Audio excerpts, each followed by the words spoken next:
మీకందరికీ కూడా పేరు పేరున ధన్యవాదాలు తెలియజేస్తూ ఉన్నాను. నేటి పాత్రికేయ సమావేశం యొక్క ముఖ్య ఉద్దేశం తెలుగుదేశం పార్టీ అనుబంధ పత్రిక కరపత్రిక అయినటువంటి ఈనాడులో ఈరోజు ఒక వార్త వచ్చింది. పీపీపీ విధానమే మేలు. ఇది రాష్ట్ర ప్రజలందరూ కూడా చూడాల్సినటువంటి అంశం. పీపీపీ విధానమే మేలు. దేనికట? వైద్య కళాశాలల నిర్వహణపై కేంద్రానికి జాయింట్ పార్లమెంట్ కమిటీ సిఫారసులు. ఒకసారి ప్రజలందరికీ కూడా దీనికి సంబంధించి మనం ఒక చిన్న క్లారిటీ ఇవ్వాలన్నటువంటి ఉద్దేశంతో ఈరోజు మీ ముందుకు రావటం జరిగింది. ఎంత అన్యాయంగా ఎలా రాయగలుగుతారు? ఇంత దుర్మార్గంగా ఎలా రాయగలుగుతారని నేను అడుగుతా ఉన్నాను. మీరు ఒకసారి రాష్ట్ర ప్రజలందరికీ కూడా ఒకసారి గమనించమని కోరుతున్నాను. నేను గతంలో మన విశాఖపట్నం గురించి రాశారు. విశాఖపట్నం ఈస్ట్ కోస్ట్లో ఉండడం వల్ల తీవ్రవాద దాడులకు టార్గెట్ అట, విదేశీ దాడులకి సాఫ్ట్ టార్గెట్ అని రాశారు. విశాఖపట్నం భూకంపాల జోన్లో ఉంది, చాలా హై రిస్క్ ఏరియా అని చెప్పి రాశారు. ఇంకోసారి గ్లోబల్ వార్మింగ్ లింక్ పెట్టి రాశారు. గ్లోబల్ వార్మింగ్ వల్ల సముద్రపు మట్టాలు పెరిగిపోతున్నాయి, తద్వారా రాబోయే రోజుల్లో విశాఖపట్నం మునిగిపోతుంది, అందుకని విశాఖపట్నాన్ని మీరు రాజధానిగా మీరు చేయొద్దు, విశాఖపట్నం రాజధానిగా పనికిరాదు అని చెప్పి గతంలో రాతలు రాసినటువంటి ఇదే ఈనాడు ఇప్పుడేమని రాస్తున్నారు? విశాఖపట్నం అద్భుతం, విశాఖపట్నంలోనే సూర్యుడు ఉదయిస్తున్నాడు, విశాఖపట్నంలోనే బంగారం పండుతుంది, విశాఖపట్నంలోనే సిలికాన్ లభిస్తుంది, విశాఖపట్నంలో పెట్టుబడులు పెట్టండి, చంద్రబాబు నాయుడు గారి విజన్ వల్లే విశాఖపట్నం ఇంత అద్భుతంగా మారిపోతుందని చెప్పి ఈరోజు విశాఖపట్నాన్ని మోస్తున్నారు. ఏమనుకోవాలి? మీ సొంత ప్రయోజనాల కోసం, మీ స్వార్థ ప్రయోజనాల కోసం మీకు ఏది నచ్చితే రాసే పద్ధతి, ప్రజల్ని ఇష్టానుసారం తప్పుదోవ పట్టించేటటువంటి ఈ పద్ధతి ఏంటని అడుగుతా ఉన్నాను నేను. పీపీపీ గురించి మాట్లాడే ముందు ఈనాడు వారి కొన్ని రాత్రుల గురించి ఒకసారి మనం మాట్లాడుకుందాం. ఈనాడు అని కాదు, ఇది చంద్రబాబు గారి యొక్క ఆలోచనలు ఈనాడు వారు రాస్తారు. చంద్రబాబు గారి ఆలోచనలు. ఇంతకుముందు స్టీల్ ప్లాంట్ గురించి కూడా ఇలాగే రాశారు. స్టీల్ ప్లాంట్ మా గుండెకాయ, స్టీల్ ప్లాంట్ మా హక్కు, స్టీల్ ప్లాంట్ మా పోరాటం, మాకు అవకాశం ఇవ్వండి, స్టీల్ ప్లాంట్ ప్రైవేట్ పరం కానివ్వమని చెప్పి ప్రగల్భాలు పలికారు. ప్రజలు చూస్తేమో రాష్ట్రంలో ఎక్కడా లేని మెజార్టీలు అక్కడిచ్చి ఎంపీలని ఎమ్మెల్యేలని ఆ విశాఖపట్నం జిల్లాలో గెలిపించిన. ఇప్పుడు అంటారు చంద్రబాబు గారు ఇదే ఈనాడు, అది వైట్ ఎలిఫెంట్ అట, అది తెల్ల ఏనుగట, ఉద్యోగస్తులు పనిచేయరట, కేవలం బయోమెట్రిక్ ఆథరైజేషన్ వేసి బయటికి వెళ్ళిపోతారట. ఏంటి ఈ మాటలు, ఈ రాతలు? మరి మెడికల్ కాలేజీ గురించి ఏమన్నారు ఇంతకుముందు? జగన్మోహన్ రెడ్డి గారు బీసీ, ఎస్సీ, ఎస్టీ, మైనారిటీలకు చెందాల్సినటువంటి మెడికల్ సీట్స్ని ప్రైవేట్ వ్యక్తులకు అమ్మేస్తున్నారు, 50% సీట్లు ప్రైవేట్ వ్యక్తులకు ఇచ్చేస్తున్నారు, సెల్ఫ్ ఫైనాన్స్ సీట్లు పేరుట అని చెప్పి ఇష్టానుసారం మాట్లాడుకొని తిరిగారు. చంద్రబాబు గారు మాట్లాడారు, చంద్రబాబు గారి కొడుకు లోకేష్ గారు మాట్లాడారు. మరి వీళ్ళిద్దరు ఇచ్చే గ్యారంటీలకి నేను గ్యారంటీ ఉంటానని హామీ ఇచ్చినటువంటి పవన్ కళ్యాణ్ గారు కూడా మాట్లాడారు. ఈరోజు చూస్తే మెడికల్ సీట్స్, సెల్ఫ్ ఫైనాన్స్ సీట్ల సంగతి దేవుడేరు, ఏకంగా మెడికల్ కాలేజీలు ప్రైవేట్ వ్యక్తుల చేతిలో పెట్టేస్తున్నటువంటి దౌర్భాగ్యం ఎక్కడైనా విన్నామా ఇది? ఈ గత సంవత్సర కాలంగా రాతలు చంద్రబాబు గారి విజనరీ థాట్స్లోంచి ఒక గొప్ప ఆలోచన వచ్చింది. పీపీపీ మోడల్లో వీటిని టేకప్ చేస్తాం, పేదలకు మంచి జరుగుతుంది అని. ప్రైవేట్ పార్ట్నర్షిప్లో పేదలకు మంచి జరుగుతుందా? ఎక్కడైనా ఉన్నదా? ఎక్కడైనా ఉన్నదా? ఇది ఏంటి మంచి జరిగేది ప్రైవేట్లో పేదలకు మంచి? మన ఇండిగో వ్యవహారం చూసాం కదా. ప్రైవేట్ గుత్తాధిపత్యం ఎక్కువైతే జరగబోయేటటువంటి అనర్థాలు ఎలా ఉంటాయనేది మన ఇండిగో వ్యవహారంలో చూసాం. మన ఎంపీఏ కేంద్ర మంత్రి ఎంత చక్కగా దాన్ని వెలగబెట్టారో కూడా చూసాం మనందరం. కరోనా టైంలో ఈ గవర్నమెంట్ మెడికల్ కాలేజీలు, గవర్నమెంట్ డాక్టర్లు, గవర్నమెంట్ హాస్పిటల్సే లేకపోయిందంటే మన పరిస్థితి ఏంటో ఒకసారి గమనించుకోండి. ఎంటైర్ మెడికల్ ఇన్ఫ్రాస్ట్రక్చర్ ప్రైవేట్ సెక్టార్లో ఉండుంటే కరోనా లాంటి విపత్తు సమయంలో మన పరిస్థితి ఏంటో ఒకసారి ఆలోచించుకోండి. ఎందుకు ఇలాంటి తప్పుడు విధానాలు మరి తీసుకుంటున్నారు? ఇంకా దాన్ని సమర్థించుకుంటున్నారు. ఈ సంవత్సర కాలంగా మీరు సమర్థించుకోవడం మీకు ఎత్తైతే మరి ఈరోజు మీ సమర్థనకి ఇదొక పరాకాష్ట. పీపీపీ విధానమే మేలు. పార్లమెంటరీ స్థాయి సంఘం సిఫార్సులు, పార్లమెంటరీ స్థాయి సంఘం పీపీపీ విధానంలో టేకప్ చేయండి అని చెప్పి సిఫార్సు చేసిందా? ఏంటో రాతలు, పిచ్చి రాతలు, ఏంటో సమర్థించుకోవడం. స్థాయి సంఘం చెప్పినటువంటి సిఫార్సులు మెడికల్ కాలేజీల నిర్వహణకు కానీ ఎవరైనా ముందుకు వస్తే వాళ్ళకి రాయితీలు ఇవ్వండి. అర్హులైన విద్యార్థులు ఎవరైనా ఉంటే వాళ్ళకి స్కాలర్షిప్లు ఇవ్వండి. వైద్య విద్యలో సీట్లు పెంచడం తప్పనిసరి. మరి అలాగే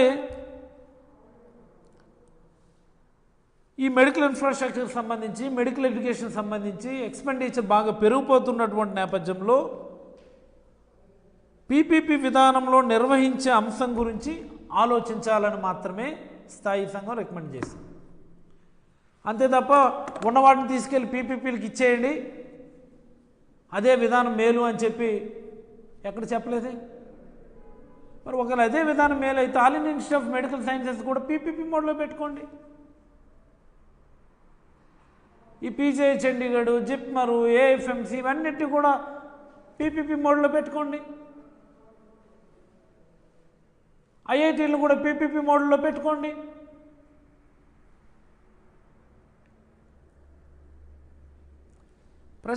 ప్రజలకి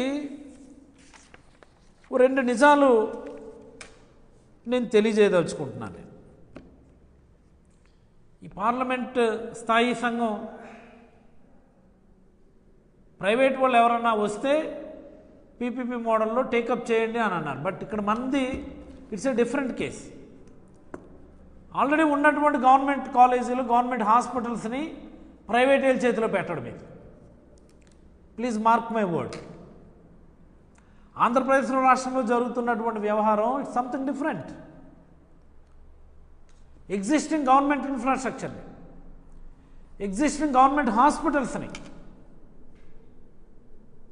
నియర్ కంప్లీటెడ్ మెడికల్ కాలేజ్ బిల్డింగ్స్ని,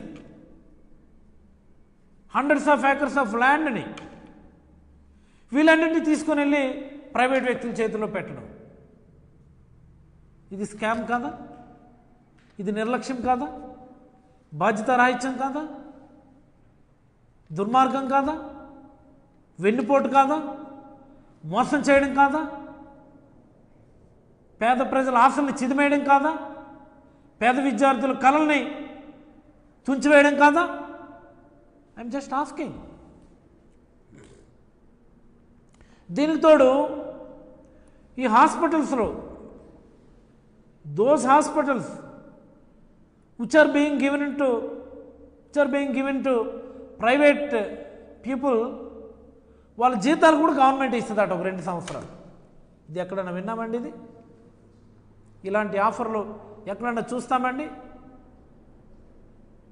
భూములేమో ప్రభుత్వమా, బిల్డింగ్లేమో ప్రభుత్వమా, హాస్పిటల్స్ ఏమో ప్రభుత్వమా, ఇన్ఫ్రాస్ట్రక్చర్ ఏమో గవర్నమెంట్దా, జీతాలేమో ప్రభుత్వం ఇవ్వాలా, భారమేమో ప్రజలకా, లాభాలు మాత్రం ప్రైవేట్ వ్యక్తులకి.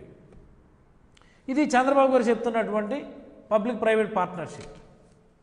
మొన్నటి వరకు ఏమన్నారు, పీపీపీ మోడ్లో టేకప్ చేసినా నిర్వహణ మాత్రమే గవర్నమెంట్ చూస్తుంది అంటే నేను ఏదో అనుకున్నా, నిర్వహణ గవర్నమెంట్ చూడడం అంటే ఏంటో అనుకున్నా, అంటే జీతాలు కూడా గవర్నమెంట్ ఇవ్వడం అంట, లాభాలు మాత్రం ప్రైవేట్ వ్యక్తులకి ఇవ్వడం అంట.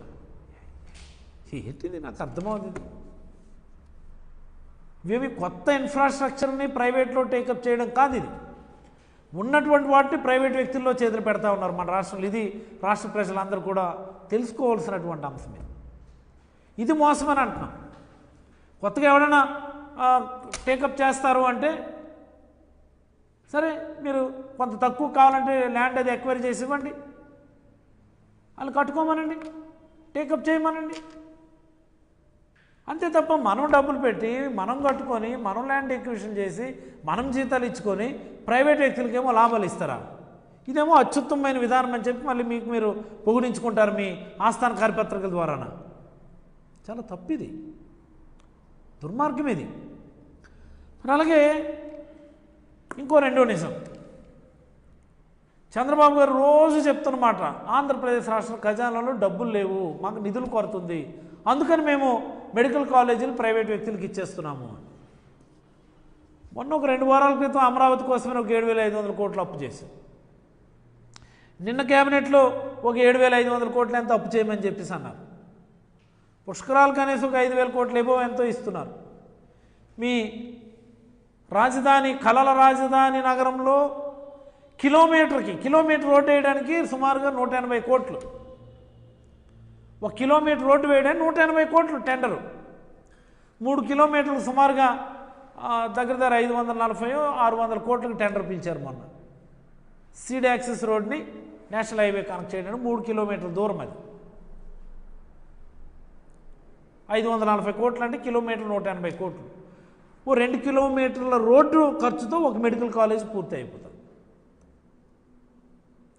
లేకపోతే 3 కిలోమీటర్ల రోడ్డు ఖర్చుతో ఒక మెడికల్ కాలేజ్ పూర్తి అయిపోతుంది. వాటికి పెట్టడానికి మీకు 100 కోట్లు 1000 కోట్లు, దీన్ని పెట్టడానికి మీరు డబ్బులు లేవంటారు. But still one thing I want to clear, ఈ మెడికల్ కాలేజీలు పూర్తి చేయడానికి మీరు ఇప్పుడు ₹1 ఎక్కడ అప్పు తీసుకురావాల్సినటువంటి అవసరం లేదు. ఎందుకు లేదంటే ఆల్రెడీ జగన్మోహన్ రెడ్డి గారు ఫైనాన్షియల్ ఇన్స్టిట్యూషన్స్తో టైఅప్ పూర్తి చేశారు. నాబార్డుతోను, సెంట్రల్ సెక్టర్ స్కీమ్స్తోను, గవర్నమెంట్ ఆఫ్ ఇండియా స్పెషల్ అసిస్టెంట్స్తోను టైఅప్ చేసి ఆల్రెడీ ఒక 7 మెడికల్ కాలేజీలు పూర్తి చేసి మిగతా 10ని వేరియస్ స్టేజెస్ ఆఫ్ కన్స్ట్రక్షన్స్లో ఉన్నాయి. మీరు నాబార్డుకి అప్రోచ్ అవుతే మీకు ఇవ్వాల్సినటువంటి నిధులు వాళ్ళు ఇస్తారు, పట్టుకోవడమే. దీన్ని మీరు కొత్తగా అప్పులు చేసేది ఏముంది? నిధులు కొరత అన్నటువంటి పాయింట్ ఎక్కడ వస్తుంది దీనిలో? మీరేం కొత్తగా అప్పు చేయాల్సినటువంటి అవసరం లేదు కదా. కేవలం జగన్మోహన్ రెడ్డి గారికి పేరు వస్తుంది అన్నటువంటి దుగ్ధ తప్ప మరొకటి కనిపించడం లేదు దీంట్లో. ఈ మెడికల్ కాలేజీలన్నీ పూర్తయితే ఆ మెడికల్ కాలేజీల face that will be definitely Jaganmohan Reddy గారు ఫేస్ అవుతుందే తప్ప ఇంకెవరిది అవ్వదు. అందుకని మీరు వాటిని ప్రైవేట్ వ్యక్తులకి, మీ బినామీలకి, మీ అనుయాయులకి లాభం చేకూర్చడానికి వాళ్ళ చేతిలో పెడుతున్నారు. తిరిగి ఓ 2 ఏళ్ల పాటు వాళ్ళకి జీతాలు ఇస్తున్నారు. 2 ఏళ్ల పాటు జీతం ఇవ్వడం అంటే ఏంటి మాటలండి? ఒక మెడికల్ కాలేజీలో సుమారుగా 500 పైబడి డాక్టర్లు, స్టాఫ్ అందరు కలిపి ఉంటారు. వాళ్ళకు ఒక నెల జీతాలకు 5-6 కోట్లు అవుతుంది. అంటే సంవత్సరానికి 60-70 కోట్లు అవుతుంది. 2 సంవత్సరాలకు 120-140 కోట్లు ఒక్క మెడికల్ కాలేజీకి అవుతుంది.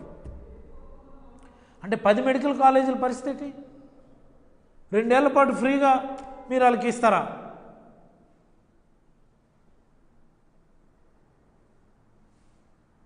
ఎటు వెళ్తుంది ప్రభుత్వం? ఎటువైపు వెళ్తుంది? పేద పిల్లలకి ఈ 2 ఏళ్లలోనే సుమారుగా 2,450 సీట్లు మెడికల్ సీట్లు మనం లూజ్ అయ్యాము. మీకు అది పాపం అనిపించట్లేదా? ఇంతమంది పిల్లలు ఫారెన్ మెడికల్ గ్రాడ్యుయేట్స్ అని చెప్పి ఎక్కడెక్కడో ఫిలిప్పీన్స్ అని, చైనా అని, రష్యా అని, జార్జియా అని ఎక్కడెక్కడో చదువుతూ ఉన్నారు. తిరిగి ఇక్కడికి వచ్చి వాళ్ళు రిజిస్ట్రేషన్ చేసుకోవడానికి పడుతున్నటువంటి ఇబ్బందులు, ధర్నాలు మనందరం చూస్తూనే ఉన్నాం కదా. అందరు మెడికల్ కాలేజీలు పెట్టుకొని పూర్తి చేసి పేదలకు మంచి చేయడం పోయి ఇంత అడ్డగోలు దోపిడీన దేశంలో ఎక్కడ ఉండదు, ప్రపంచంలో ఉండదు నాకు తెలుసు. అసలు ఈ 10 మెడికల్ కాలేజీలు కానీ సుమారుగా 257 ఎకరాలు మనం ఎక్వైరీ చేసాం. ఒక్కొక్కరికేమో సుమారుగా 50 ఎకరాలు చొప్పున వాళ్ళందరికీ కూడా దోచిపెడతానన్నారు. అంటే ఈ ప్రస్తుతానికి ఫస్ట్ ఫేజ్లో పిలిచినటువంటి 4 మెడికల్ కాలేజీలకు సంబంధించి అంటే 197-200 ఎకరాలు వాళ్ళకి ఇస్తారు. ఇంకొక 60 ఎకరాలు మీ సొంత వ్యక్తులు, బినామీ వ్యక్తులు కట్టబెట్టేస్తారండి. పీజీ సీట్లు గవర్నమెంట్ ఆఫ్ ఇండియా ఇచ్చింది మొన్నే, అవి కూడా ప్రైవేట్ సెల్ఫ్ ఫైనాన్స్ సీట్ల కింద ఇచ్చేసారు, ఎక్కువ ఇచ్చేసారు కదా. ఎన్ఆర్ఐ సీట్లు ఏమో సుమారుగా 29 లక్షలు అని చెప్పి మొన్నే మీరు ఫీజు మీద ఒక జీవో ఇచ్చారు. మేనేజ్మెంట్ కోటా అని చెప్పి 29 లక్షలు అన్నారు. ఎన్ఆర్ఐ కోటా అని చెప్పి 29 లక్షలు అన్నారు. మేనేజ్మెంట్ కోటా 9 లక్షలు ఎంత అన్నారు. ఒక్క అడుగు మీరు ముందుకేస్తే ఇంకొక 5 మెడికల్ కాలేజీలు గ్రౌండ్ అయిపోయి, మరొక అడుగు ముందుకేస్తే ఇంకొక 7 మెడికల్ కాలేజీలు ఈ ఇయర్ కల్లా గ్రౌండ్ అయిపోయి. ఎంత పాపం ఇది. అసలు నన్ను అడిగితే ఈ ప్రభుత్వం వచ్చినప్పటి నుంచి కూడా ఒకటే పని. చంద్రబాబు గారు ఎన్నికల ముందు చెప్పారు, సూపర్ 6 ఇస్తాం మేము, సూపర్ 6 అమలు చేస్తాం మేము, సంపద సృష్టించి మేము పంచుతాం మీకు అని చెప్పి. ఈ సూపర్ 6 అమలు చేయడంలో ఎన్ని అమలు చేశారో ఎన్ని అమలు చేయలేదో మన అందరం చూసాం. ఎన్నింటిలో ఎన్నెన్ని కోతలు పెట్టారో, ఎన్నెన్ని లిమిటేషన్స్ పెట్టారో మన అందరం చూసాం. ఒక్క పథకాన్ని కూడా పూర్తి స్థాయిలో అమలు చేయకుండా, కొన్ని పథకాలు అయితే అస్సలు అమలు చేయకుండా పూర్తిగా అమలు చేస్తామని చెప్పి పెద్ద పెద్ద యాడ్లు ఇవ్వడం మన అందరం చూసాం. కానీ చెప్పినా అమలు చేయని పథకాలు ఈ సూపర్ 6 పథకాలు. చెప్పినా అమలు చేయని పథకాలు ఈ సూపర్ 6 పథకాలు. చెప్పకుండా కూడా ఒక పథకాన్ని బ్రహ్మాండంగా ఇంప్లిమెంట్ చేశారు చంద్రబాబు నాయుడు గారు. అదేంటంటే అమ్మకానికి ఆంధ్రప్రదేశ్ అన్నటువంటి పథకాన్ని మాత్రం మనకు చెప్పకుండానే బ్రహ్మాండంగా ఒకరోజు మించి అమలు చేస్తున్నటువంటి పథకం ఏదైనా ఉందంటే ఈ రాష్ట్రంలో అమ్మకానికి ఆంధ్రప్రదేశ్. మీరు చూసుకోండి, మీరు ఈ ప్రభుత్వం వచ్చి రాగానే చేసినటువంటి మొట్టమొదటి పథకం పంటల బీమాని గవర్నమెంట్ ఆధ్వర్యంలోంచి తీసి ఉచిత పంటల బీమాని గవర్నమెంటే నేరుగా ప్రీమియం చెల్లించుకొని రైతులందరూ కూడా బీమా చేసి దాన్ని ఎత్తేసి మీకు నచ్చిన కాడికి ప్రైవేట్గా ఇన్సూరెన్స్ చేయించుకోండి అని చెప్పి ప్రైవేట్ వ్యక్తులకి అప్పచెప్పేశారు. ఈ మనం చూస్తే కేవలం 9 లక్షల రైతులు మాత్రమే బీమా చేయించుకున్నారట. కేవలం 9 లక్షల మంది రైతులు మాత్రమే. అదే మన టైంలో అయితే సుమారుగా 54-55 లక్షల మంది రైతులకి మనం ఇన్సూరెన్స్ చేసేవాళ్ళం ఫ్రీగా. మొట్టమొదటిది లేపేశాడు. ఆ తర్వాత చూస్తే టూరిజం హోటల్స్, ఒక్క హోటల్ ఉంచలే, మొత్తం వాళ్ళ బినామీ వాళ్ళ సొంత మనుషుల చేతిలో పెట్టేస్తూ ఉన్నారు ప్రైవేట్ వ్యక్తులకి. టూరిజం భూములు ఇష్టానుసారం దారదత్తం చేసేస్తూ ఉన్నారు. రోడ్లు మండలం నుంచి జిల్లా కనెక్టింగ్ రోడ్లు ఏవైతే వాటిని పీపీపీ మోడల్ అని చెప్పి వాటిని ప్రైవేట్ వ్యక్తులకి ఇచ్చేసి మీరు టోల్ ప్లాజాలు పెట్టుకొని మీరు దోచుకోండి అని చెప్పి వాటిని ఇచ్చేస్తూ ఉన్నాడు. ఇరిగేషన్ ప్రాజెక్టు, బనకచెర్ల ప్రాజెక్ట్ని ప్రైవేట్ మోడల్లో టేకప్ చేద్దామని చెప్పి చంద్రబాబు గారి విజనరీ ఆలోచన. దానికి మించి ఇప్పుడు లిఫ్ట్ ఇరిగేషన్ స్కీములన్నింటినీ కూడా పీపీపీ మోడల్లో టేకప్ చేస్తారట. అన్ని లిఫ్ట్ ఇరిగేషన్ స్కీముల్ని ప్రైవేట్ వ్యక్తులకు ఇచ్చేస్తారట ఇప్పుడు. అంటే ఈ రాష్ట్రంలో ఉన్న సుమారుగా 340-350 పథకాలు ఉన్నాయి, లిఫ్ట్ ఇరిగేషన్ పథకాలు. వాటన్నిటి తీసుకెళ్ళి ప్రైవేట్ వ్యక్తులకు ఇచ్చేస్తారట. అంటే రేపు పొద్దున సాగునీరు కావాలన్న రైతులు, డిస్ట్రెస్లో ఉన్నటువంటి రైతులు, సాగునీరు కావాలంటే ప్రైవేట్ వ్యక్తుల దగ్గరికి వెళ్ళి మోకరిల్లి అడుక్కునేటటువంటి స్థితికి రైతుల్ని తీసుకురాబోతూ ఉన్నారు ఈ రాష్ట్రంలో. రాష్ట్ర ప్రజలందరూ గమనించాలి, రైతులందరూ కూడా ఇది గమనించాలి. రేపు పొద్దున్న మీకు సాగునీరు కావాలంటే ప్రైవేట్ వ్యక్తుల దగ్గరికి వెళ్ళి మోకాళ్ళు వేసేటటువంటి పరిస్థితిలోకి మనల్ని అందరినీ కూడా చంద్రబాబు నాయుడు గారు వాళ్ళ ఎంటైర్ బృందం, కూటమి ముఠా అంతా రైతులందరినీ కూడా ప్రైవేట్ వ్యక్తుల దగ్గర మోకరిల్లే పరిస్థితి తీసుకురాబోతా ఉంది. రైతులందరూ కూడా దీన్ని పెద్ద ఎత్తున ఉద్యమించకపోతే మన జీవితాలు ప్రైవేట్ వ్యక్తుల దగ్గర మనం తాకట్టు పెట్టేటటువంటి పరిస్థితిలోకి మనం వెళ్ళిపోతాం. మనం హార్బర్లు ఈరోజే చూశాను నేను, ఇక్కడ మా జువ్వల తిని దగ్గర ఉన్నటువంటి భూముల్ని ఎవరో ప్రైవేట్ వ్యక్తులకి ఇచ్చేస్తున్నారట. హార్బర్లన్నింటినీ ప్రైవేట్ వ్యక్తులకు అప్పచెప్పడానికి నోటిఫికేషన్ ఇచ్చారు. పోర్టులు ఇచ్చేస్తూ ఉన్నారు ప్రైవేట్ వ్యక్తులకి. మెడికల్ కాలేజీలు ఇప్పుడు ఇదేం పరిపాలన ఇది? ఆరోగ్యశ్రీ చక్కగా ఆరోగ్యశ్రీ ట్రస్ట్ మోడల్లో దేశానికే తలమానికంగా ఎగ్జాంపులరీగా చాలా అద్భుతంగా గవర్నమెంట్ మీద కూడా లిమిటెడ్ బడ్జెట్తో ప్రజలు ఎవరికి ఇబ్బంది లేకుండా చాలా సౌకర్యవంతంగా ఇంప్లిమెంట్ చేస్తున్నటువంటి స్కీమ్ ఆరోగ్యశ్రీ.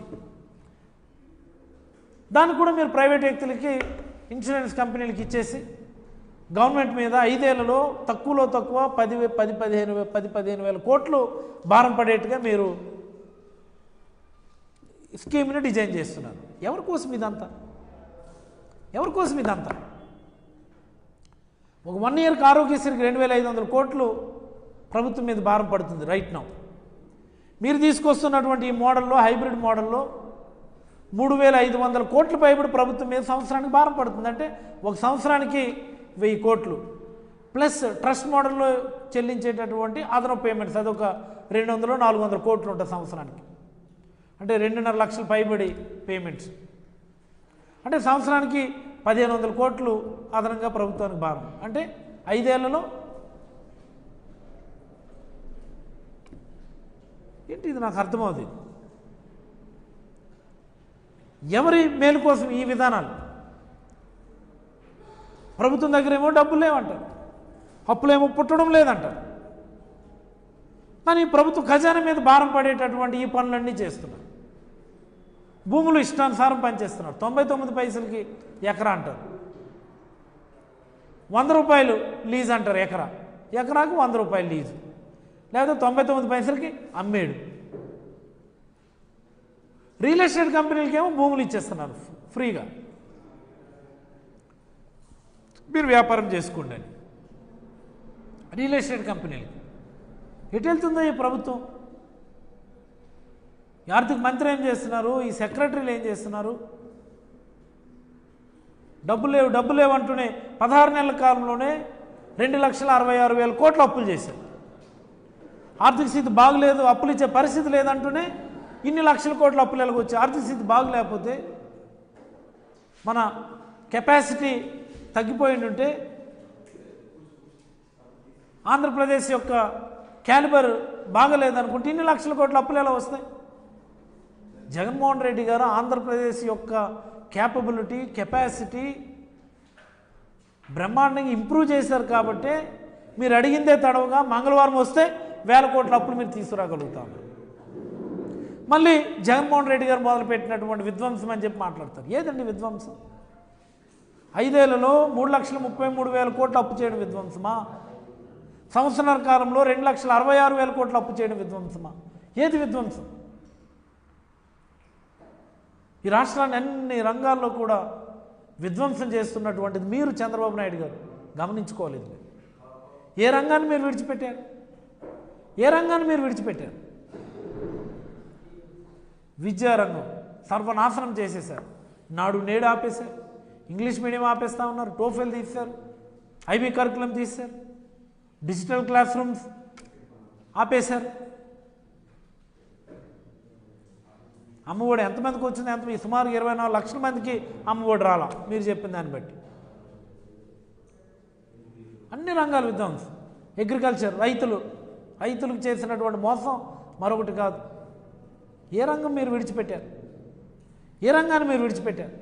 ఈ రాష్ట్రాన్ని అన్ని రంగాల్లో అధోపాతాలానికి తీసుకొని వెళ్తూ పరిపాలనలో పూర్తిగా విఫలమవుతూ చివరికి లా అండ్ ఆర్డర్, శాంతి భద్రత ఎక్కడ చూసినా రాష్ట్రం గంజాయి కంపు కొడతా ఉంది. మీ కారణంగా, మీ ఫెయిల్యూర్స్ కారణంగా హత్యలు, మానభంగాలు, చిన్నారుల మీద అఘాయిత్యాలు విపరీతంగా పెరిగిపోయింది.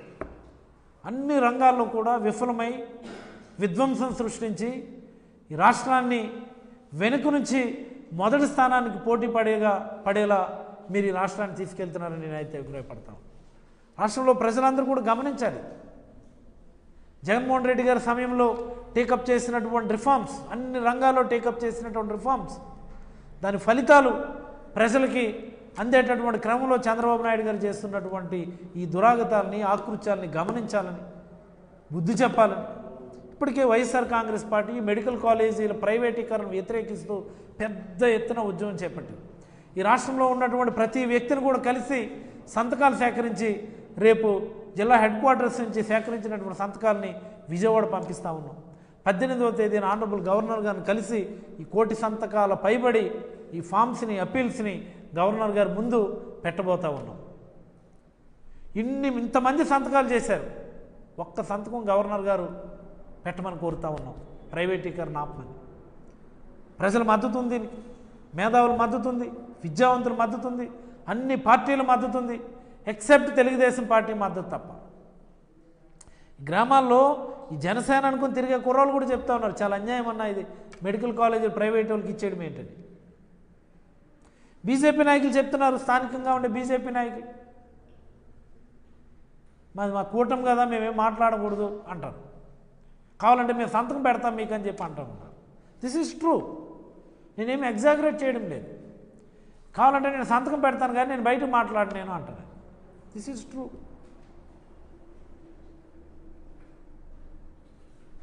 ఈ విధ్వంసాన్ని ఆపాలి అంటే మళ్ళీ ప్రజల్లో చైతన్యమే ఈ విధ్వంసాన్ని ఆపగలదని వైఎస్ఆర్ కాంగ్రెస్ పార్టీ ప్రజల తరపు నిరంతరం పోరాటం చేస్తుందని మనస్ఫూర్తిగా తెలియజేస్తూ, ఎనీ క్వశ్చన్స్ అండి? Any questions?